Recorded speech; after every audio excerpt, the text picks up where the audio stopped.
Hardly can there be any political history of the then Benue Plateau State and narrowing down to Nasarawa State without talking about my guest. Hardly will also there be any political mentoring discourse per se in this axis without bringing his name into it.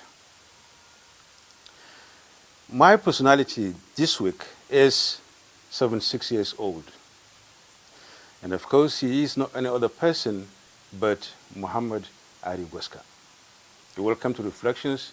Thanks very much, Alhaji Yusufu Nadabu. 76 years old.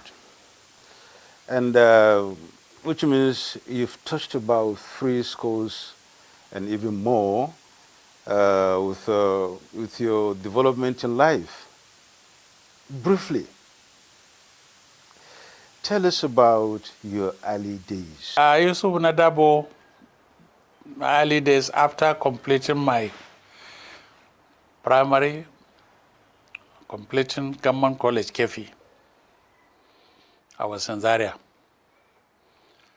From Zaria, I was in Bauchi, 65, Provincial Secondary School, Bauchi, as a teacher. From Bauchi, I proceeded to Katsina Teachers College. It was then 1967 when General Yakubu Gowon created states, and Benue Plateau State was created. So I was deployed to Benue Plateau, then Kefi, Teachers College Kefi. I was Teachers College Kefi, then posted to Katsina Ala Provincial Secondary School. And from there, I went back to Ahmadu Bello University. Acquired my qualification, educational planning and administration. They had wanted to retain me there. I said, no, I had to come back home. So I came back to Jos, the Minister of Education. Later on, I was directed to take over Local Education Authority, Jos. It was a very large education authority, now comprising of about 7 or so local government areas. So from there, I went to Birmingham, the Commonwealth Special Education Program. In Birmingham, I was on attachment to several other local councils as education officer. As understudying Understudying and then having sort of teaching practice. Right.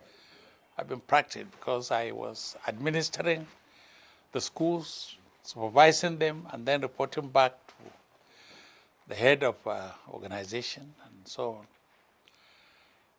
And from Birmingham, I had to come back home. Then later on, went back to Cardiff, University College, acquired, then came back home. It was on my return from Cardiff that the political situation had to be renewed. So I had to join politics at that time. And we were in it. And we have been in it up to this moment. I taught, like I said, in Bauchi Provincial Secondary School, Katsina Teachers College, Provincial Secondary School, Katsina, Kefi Teachers College. And it was a very, very nice atmosphere. Now, let's get properly started on this note. This is where I was trying to head to, by trying to lay the background as such. As a teacher, you know what teaching was then. You saw what teaching was in recent times. And you can as well see what teaching is at the moment. Tell us, how do you feel today looking at the teaching profession and how it's being put to use? Yes, a lot of things are going wrong, I'm sorry to say.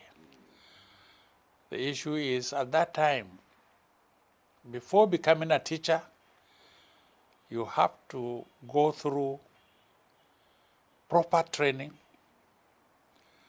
Before going to the classroom, you have to get prepared with your teaching aids, with everything. Go into the classroom as a serious teacher. Unfortunately today, when you look into these institutions, how many teacher training colleges are there? And what can they do? What do they do even to prepare the students? When you mention teacher training colleges, are you saying they are insufficient or In fact, they are... they are not even there. They don't seem to be there. Teachers' colleges don't seem to be there. But there are colleges of education. Colleges of education, the issue is, when you go there, yes, you are training teachers. How do you train them? How do you get these young people to be fully trained? What kind of motivation? What kind of teaching aids? What kind of preparation has the teacher got to have before going into the classroom? It's almost zero. Because I had an opportunity for 2-3 years to be chairman, Teacher Service Commission in Nasarawa State here.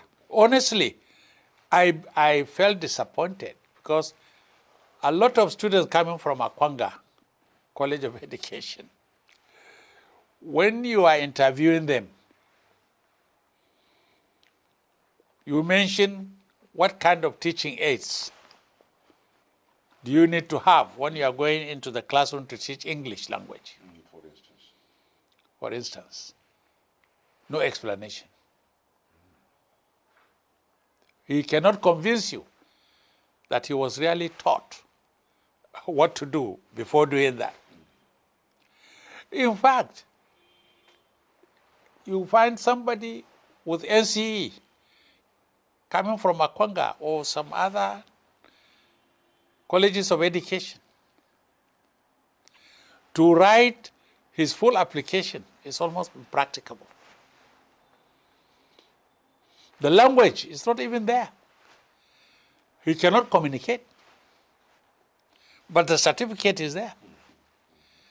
So as an administrator, you are duty bound to give him the job. So only God will save us. Now, don't you see this as a general malaise in the society? Because teaching, if it doesn't have that greater, far bigger, proper foundation, affects almost every aspect. I agree with you. Definitely that's what is happening to Nigeria today. It's all over. Because graduates of all kinds today, when you sit down even to talk to them, they do not actually prove to you that they are really graduates. So what do you do? So a lot of things are wrong with the system. And it is the responsibility of government to find measures, check the real system itself, find out exactly those who come with credentials and so on, that they have passed their degrees, they have acquired their masters, they have acquired their PhD, and so they are now qualified to teach in the university. Are they really qualified?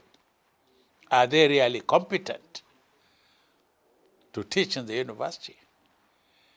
Today, do they produce competent graduates that can really call themselves graduates. Since you've seen it all now, you saw the good days of education, you were part of it. You saw the bad days, and you're still seeing even the bad days, I would say, apology for that. When did we lose track, given your own experience? No, in fact, quite a number of years back, we lost track, because when Nigeria got independence, instead of the leadership concentrating on these professional aspects to make sure things are done well, the military got involved in taking over power. That was their area of interest. The military did not concentrate,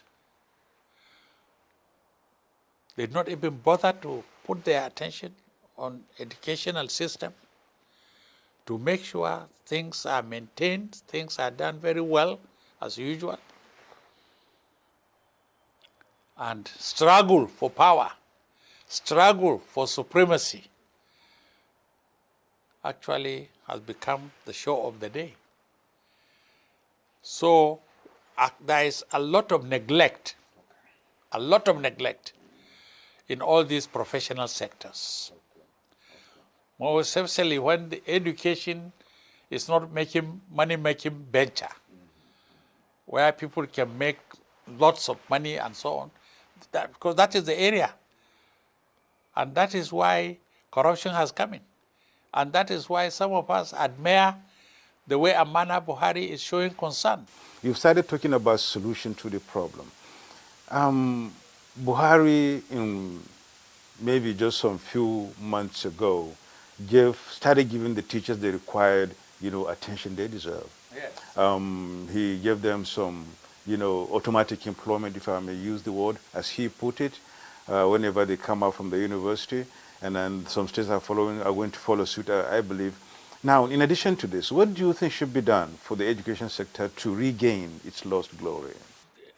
While we admire the undertaking by Mr. President, I think we need to appeal that before granting employment to people, there should be a way. Anybody coming out of the university with his degree, and if it is the intention of government to send him to a school to teach, there should be an area where arrangements should be made for such people to be there at least for some training.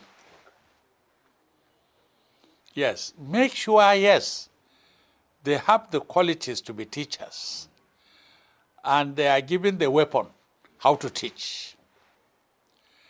Not just massive employment of graduates in order to create impression that, yes, government is now serious about this. No.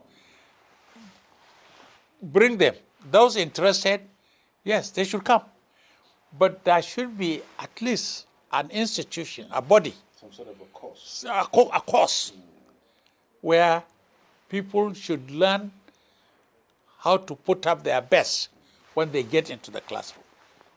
I think that will assist. That will assist the situation. Now, what about the role of parents in this regard? Because when we talk about education, we shouldn't just lump the whole thing on the teacher and the school system.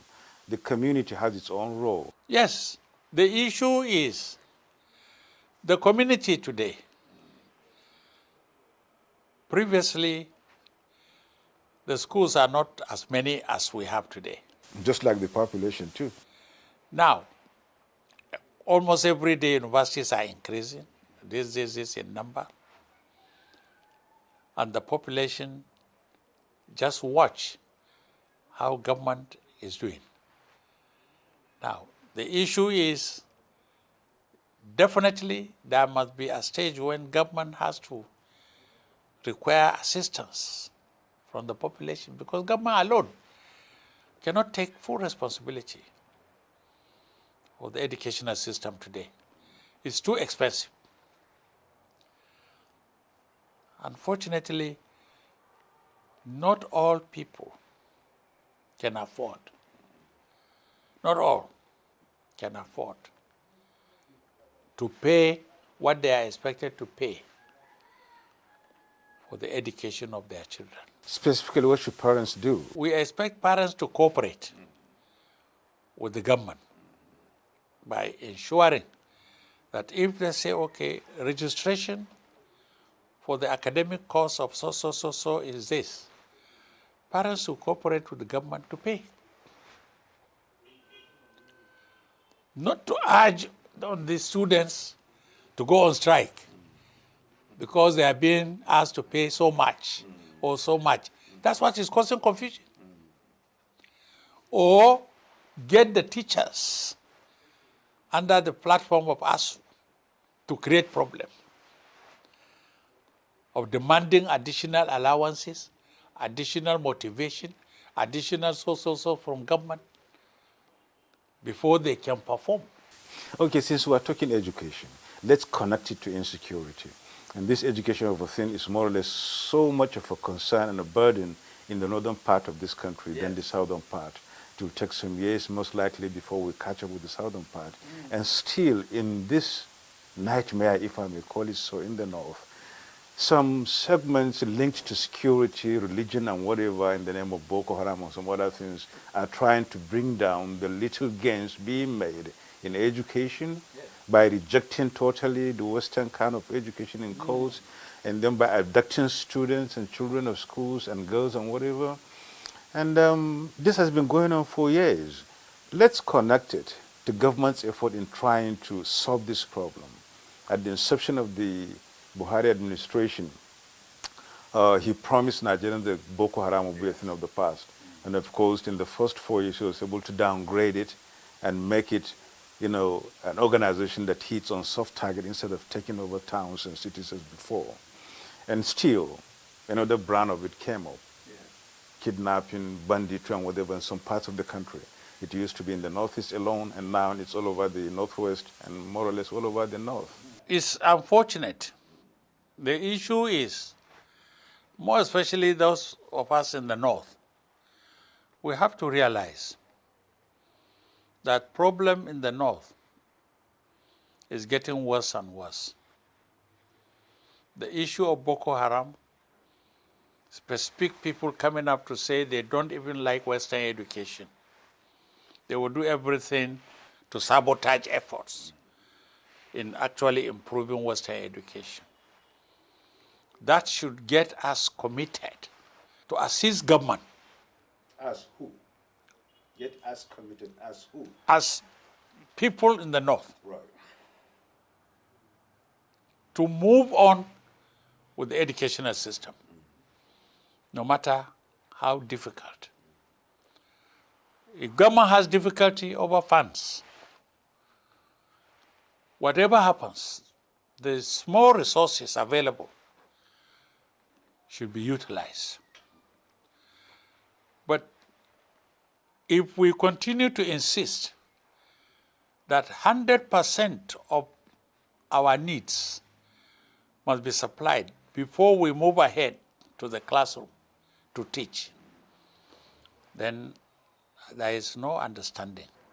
People involved in the educational system should appreciate the position of government, knowing very well that the North is really in need of urgent progress in the educational field. Our children should not be left to remain in their houses. They should be occupied all the time. We are doing everything possible to catch up with the South. Educationally, they have gone too far. And our aim is to catch up with them. Now, why? If there is no sufficient fund to meet up the requirements, whatever fund available, we have to manage. things must move on. Yes, we should understand that Boko Haram, since the military has come over them overwhelmingly, they are getting frustrated. Because if they are downgraded not to take over control of states, okay, they will get themselves to be nuisance to people by even visiting people in their houses to kill them or stopping people on the road, to kill them, to acquire their properties and so on. Well, in case you are just joining us, the program is Reflections, and we are reaching you from the Nigerian Television Authority, the NTA. We'll now take a break. We'll be back in a moment. Stay with us.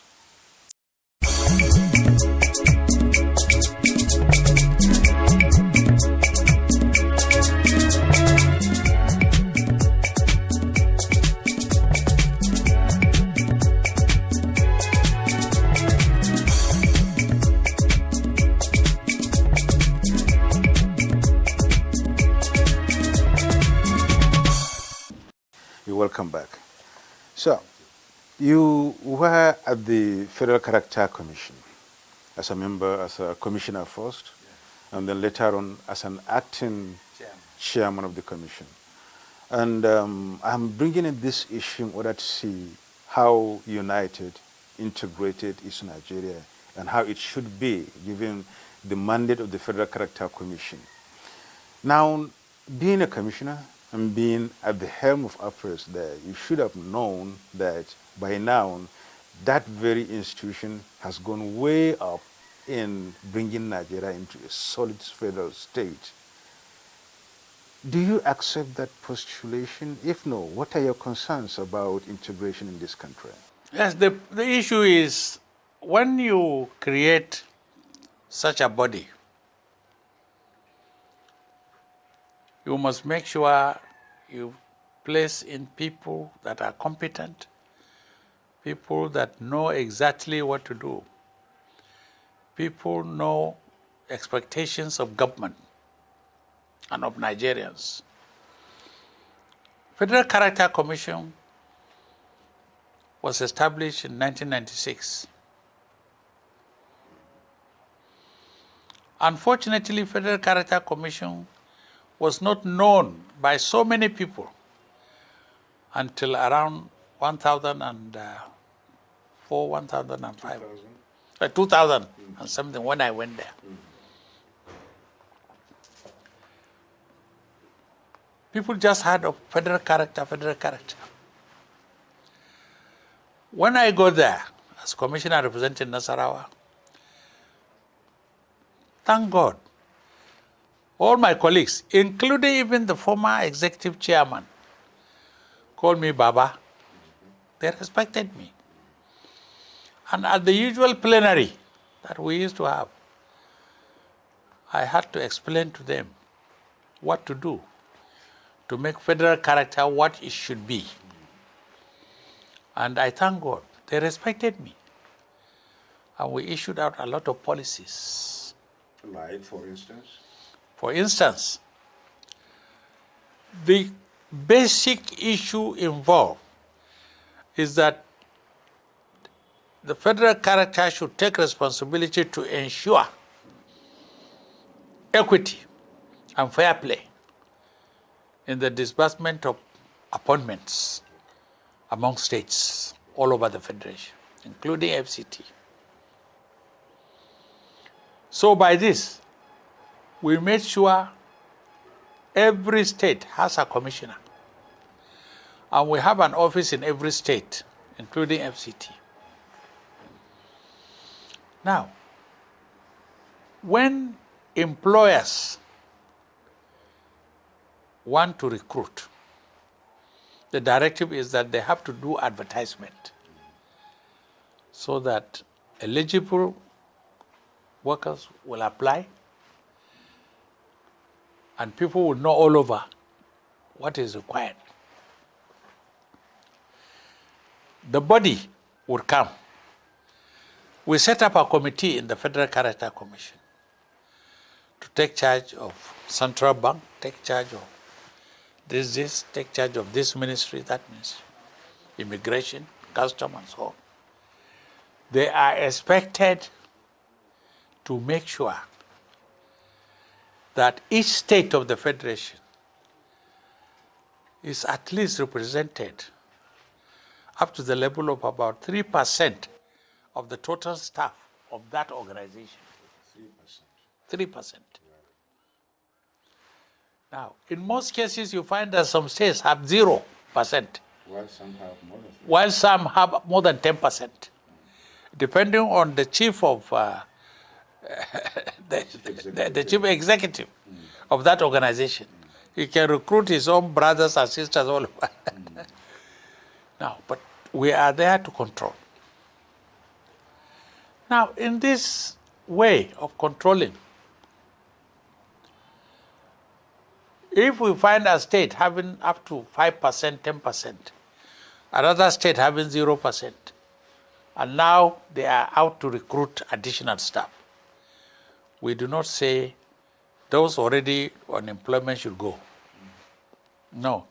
Deliberately we say, okay, commissioner representing that state with 0% should go to his state to bring required papers of people who are competent and qualified to take up the jobs. When they do come, we send them to the employers for interview. Let them interview them and recruit those that are competent to do. Gradually, eventually, people will catch up. There was a time when we had problems.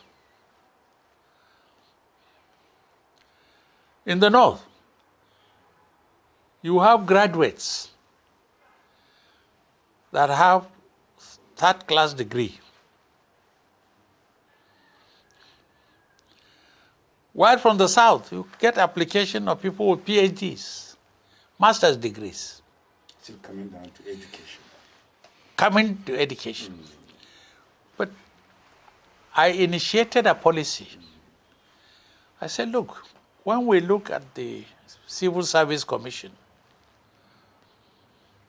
they employ holders of first degree as senior civil servants on level 8 at that time. Regardless of whether you are PhD, whether you are masters, whether you are this, let us leave it to the employers to appreciate the performance of these workers and promote them accordingly. I remember we reached that decision. Have you implemented? Being implemented. Right. And the atmosphere became peaceful. The issue of disbursement of appointments, this or that, we came to agreements. So states that have a lot of people in their own departments will agree to hold on, to allow other states that do not have to take up position in that department, so that at one time we will balance up. We make sure everybody is represented in that federal government activities. Okay. And at least before you left that place, the balance was taking shape. It was taking shape, taking very good shape. Good enough. Yes. You've left there. The issue that I left without having solution is the second mandate given to that commission. And what was that mandate? That mandate was Federal Character Commission was supposed even to ensure fair distribution of structures and amenities among states federal, and even local government. That is why we have offices at the state level. Yes, we want to know if federal government has established road networks in Nasarawa, whether similar road networks have been established in Benue, in Enugu, in this or that, and so on. We want to know if Lafia local government has special projects for health centers and so on in 3 or 4 of their wards. What about the other wards? Especially moving north, for instance. So, you see, that was the mandate that was left out. Okay. But you started work on that before? I started work on it. I started. And you don't know how far they've gone? I don't know. Well, but unfortunately, you somewhat left the place unceremoniously. Unceremoniously in the sense that I could remember that you were appointed by Goodluck Jonathan. Goodluck Jonathan. Okay. And then still, Goodluck Jonathan was the person that, took you out of that place. But I came across that information that you were asked to leave after a time, and you said you would not leave because it is not in the character of the Federal Character Commission to do so. Yes, I challenged the president because the issue was the chairman of that federal character has to be screened by the Senate before appointment. Same thing with the commissioner. And that was why if the chairman resigned, the president has the right to call any commissioner to act. And it is his own wish to send the name of person he wants to be chairman back to the Senate for screening and confirmation before appointment. When I was asked to take over, I took over for about 8 months. My office for Nasarawa was still under my control. I was waiting. If Mr. President should get somebody else and send the name to Senate, I will hear, because they will announce it. Then I will prepare my handing over notes. None of that. So just behind the door, because of political issues, I was aware, because I know. People went and get this man in trouble, that GWASKA is a very tough politician. If he allows GWASKA to remain there, he will not be re-elected. That was the issue, man. And the issue is because some staff of Mr. President, what they call chief of staff, or some other, they had been used to some previous acts. That is, when you ask people to come for interview, for appointment, and so on, naturally, certain money should be collected. Or somebody would give you directive to send 10 people from somewhere to be employed, whether qualified or not qualified. They're just coming from a higher quota. So this one, GWASKA will not tolerate it. Okay. No.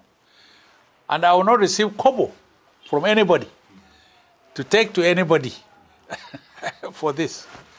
So obviously, GWASKA has become their problem. Yes, you would be in the eye of the storm. So, because that was a fashion of the day, and I refused to join that fashion. And I said I would not. So naturally, a lot of things went into the mind of Mr. President. Naturally, he was forced. That was why when the committee, in fact, the Senate President then was embarrassed. He thought it would be very easy just to throw GWASKA out. When the matter was taken to the plenary, a lot of resistance came in, that GWASKA must come to the committee to explain himself. And I did go. And when I went, people laughed. In fact, when the chairman read the letter, I laughed. And I told them, look, this is not true. All I say is I am a Nigerian. I want the president to behave as a good Nigerian by abiding by the provision of the Constitution.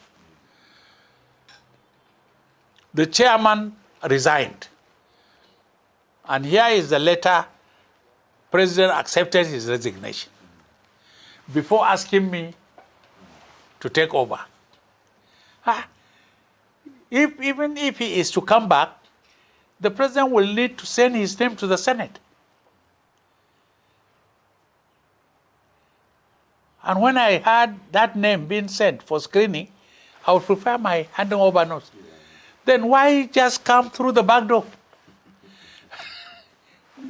Not going to Senate, not do anything, but asking this secretary to the government of the Federation just to send him back. And I said, no, that is terrible. No, I won't take that one. No, I'm a Nigerian. I am entitled to my opinion, more especially when it relates to the Constitution of the Federal Republic of Nigeria. That was the crisis. And since I know they are in government, they can even eliminate me in one way or the other. I quietly left. Was that the point at which you retired from civil service? Oh, yes.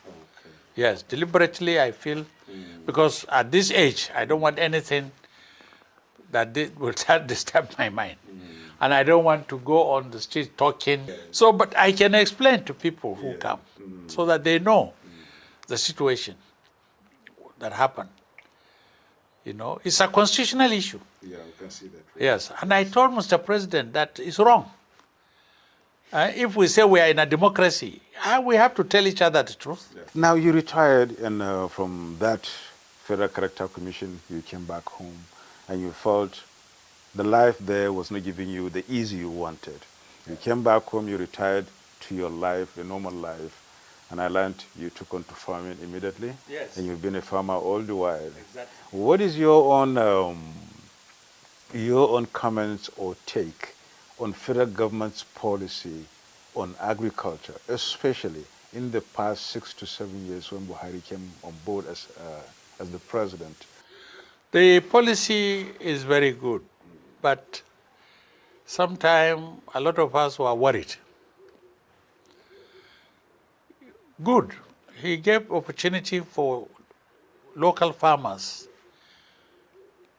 to do the farming, and they have been doing it. And produce from the farm now sells much higher than it used to before. So farmers now become a bit richer than before. And that is why some farmers are exploiting the situation, unfortunately. Because when you see farmers producing rice that you could buy for 200, 300 naira per mudu, tomorrow they will tell you 500 or 700. Locally produced rice, not even external. But when those are coming from outside everywhere, you will not see that kind of thing. Everybody will take his own grade. And there was stability. That was why the major taken by Mr. President quite recently is being welcomed by every responsible Nigerian. Yes, let them come from outside with these commodities so that there would be a lot of exchanges. But it seems even the opening of the border still has restrictions on certain commodities, especially the rice and some other agricultural produce. We will still appeal to Mr. President to review that kind of thing, because exploitation by local farmers, even people who are selling tomato today when you go, No, people are worried. People are worried generally about People are worried. You know, locally, tomato has nothing to do with external something with dollar, with this or that. The same thing with spinach, the same thing with the ordinary thing produced locally. But they themselves now are up. Mr. President and you are in the same age bracket.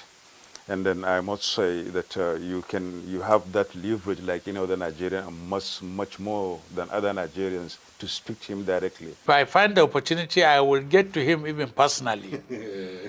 We were together in Jos during Solomon Last government.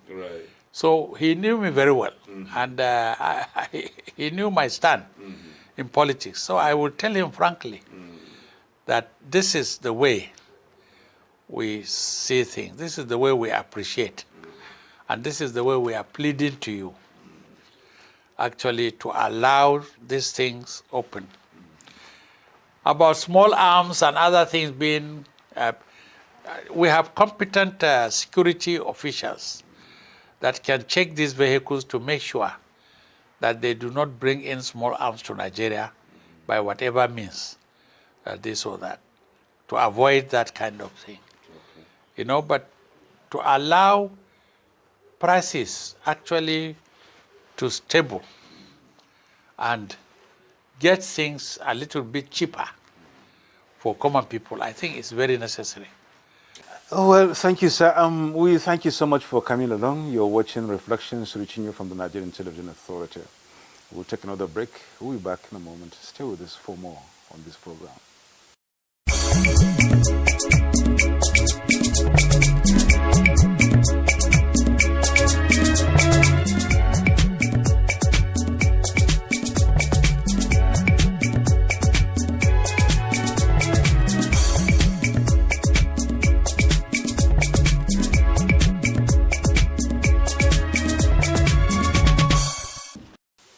Welcome back. Much earlier in our discussion with Alhaji Mohammed Ari GWASKA, we promised him that we were going to talk to some of his family members and, of course, some of his colleagues and some of his friends so that we can hear much more about this very big personality. And we were able to reach out to some of them.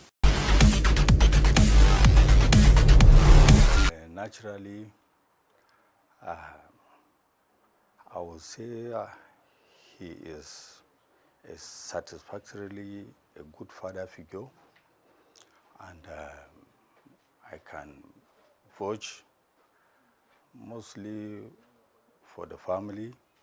We, his sons, he is somehow like a role model. We have adapted seriously to his disciplinary mode of life, principled in such a way that reflects in all manners of his life. We copy a lot of things from him, and he has imparted positively to the way we carried ourselves, mostly in that is his generations. He is a person with principles, with discipline, in such a way that he takes seriously to education, and he takes seriously to the way and manners with which you socialize with other family members, distant family members, neighbors, and communities as a whole. Our father, uncle, mentor, we fondly call him Malam. For sure, he's a man of sound mind. He is fearless and very courageous. He has been in the political and also in the act of governance of this part of the country for a long time. We've come to admire him as somebody who has set a very big standard, both in politics and community mobilization. We try to look up to him. And just like you have the griots that keep children by the fireside and tell them stories, so he's our modern griot. We'd like to stay around him and hear so much from him. Tap. He's a rich history that's still living. Now, welcome back once again. So let's now look at what made you to where you are. Not civil service, not teaching, not agriculture, politics. You've been at the far front of politics much, much earlier, even during the Benue Plateau state days, down to the Nasarawa state days. You've been, you know, more or less like a mentor now, and then you've been somebody who has really struggled hard in order to see to it that this state was created. And much before then, you were at Benue Plateau State as a commissioner, and of course as a special advisor to Solomon Lara and the rest of them, which means you've been in and out of, I mean, you've been within political circle for quite a long time. You can tell us much more about the politics of this region, talking about Benue Plateau and the rest of them. We are now in 2020, and politics has been played for over 20 years, at least uninterrupted in Nigeria. And then we've made, you know, tremendous progress, I must say, in this regard. How satisfied are you with the progress made as far as the return to democracy is concerned in the past 20 years? I'm very much satisfied. However, the system had not been running as well as we expect. But about 1 or 2 weeks ago, I appreciate the stand taken by Mr. President. I am sure he must have received reports from people like me and ordered the National Executive Council of APC to change certain styles. First of all, he gave additional 6 months for the caretaker committee under the governor of Yobe. Secondly, the ESCO had directed dissolution of all ESCOs from ward level to local government level to state level all over the country, which is very good. Earlier on, the party had been hijacked by some opportune people, and they made it as if it is a family party. Today, Mr. President had given orders to return to the former ways that we use political parties have been organized, by giving directives that anybody can now come to register as a member of APC, and taking away waivers, because any political party has a waiver saying that if you join the party today, it will take you 2 years before you participate in any election. Now, Mr. President has shunned away with that. The day you join that party, if there is an election, you are qualified to contest that election, which is wonderful, So as soon as they set up a committee to do the registration, you will see a lot of responsible people coming out to register as member of that party. Responsible people who will get prepared to contest election. so that anytime there is an election, anytime the primary is being organized, right from ward level, people with party card will come and they will select whoever they want. But before, it was not so. That was your response to the APC in the recent times. Yes. My earlier question was the progress being made, if any, to your own assumption or your own mind in the political development of this country in the past 20 years. How would you appraise that? How do you say it? Has progress been made in Nigerian political development so much? If yes, fine. If no, what needs to be I done? had to caution Obasanjo that while we respect our presidents and our elders, we expect these elders to behave well. Because you are a president 2 times. Talking about Obasanjo. right. Then why is it, Obasanjo, that any sitting president, you will come all out to criticize,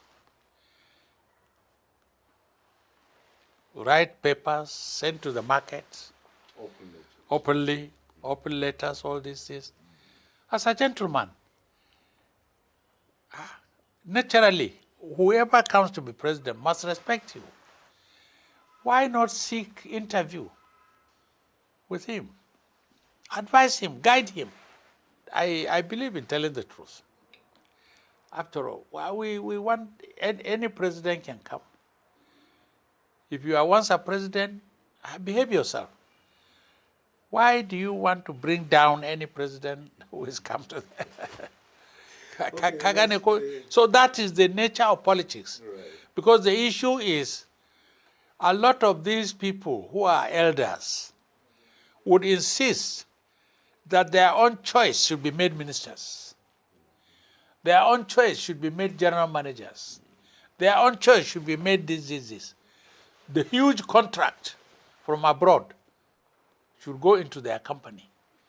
And if the president doesn't, then tomorrow there will be an open letter to the market accusing Mr. President of this, accusing that is the thing.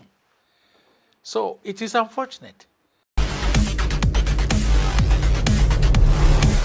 Thank you very much, Alaji. So It's our pleasure. thank you. very much. Now good day. Oh, well, thank you, sir. We thank you so much for coming along. Bye for now.